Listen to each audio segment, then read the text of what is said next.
Seuls 2 des 3 prévenus ont finalement été reconnus coupables de violences volontaires en état d'ivresse. Ils ont été condamnés à du sursis et une interdiction temporaire d'exercer pour le policier municipal.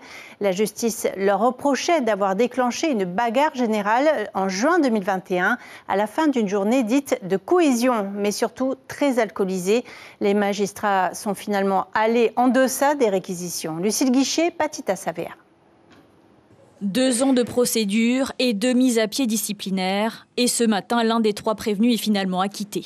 Il est le policier à avoir reçu le premier coup de poing ce jour de juin 2021 à Moréa. Condamné dans une autre affaire pour des faits similaires, il est déjà affecté à un autre poste. À la sortie de l'audience, se mêlent soulagement et dépit. Là, on a été sali. Je dis même 2 ans, cette affaire, ça a été reporté.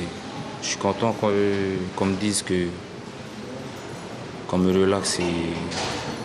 Comme je dis, c'est dommage pour mes 2 cousins.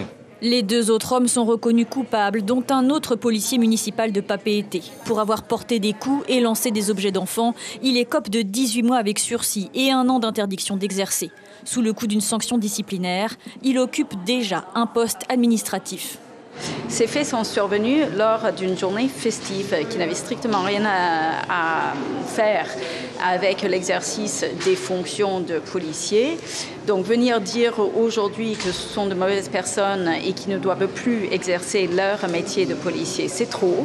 Le 2e homme condamné n'est pas Moutoy, c'est un cousin qui avait été invité à participer à cette journée festive et surtout alcoolisée sur Moréa. Il écope d'1 an avec sursis. Tous devront indemniser les victimes, la famille vivant en face du quai et qui avait vu surgir ce groupe énervé dans son jardin. Le vrai débat, c'est de savoir comment des policiers peuvent, parce qu'au prétexte qu'ils sont bourrés et qu'ils doivent décompenser, ce qu'on comprend, ils font un métier vraiment difficile, mais comment ils peuvent s'en prendre à des femmes, à des enfants, qui leur interdisent de s'en prendre à un monsieur qui s'est réfugié dans leur propriété, qu'ils ne connaissent pas, parce qu'il est accompagné de sa petite fille. Les avocats des mis en cause ne feront pas appel. À la barre, les 3 hommes ont présenté leurs excuses à la famille de Moréa, victime collatérale.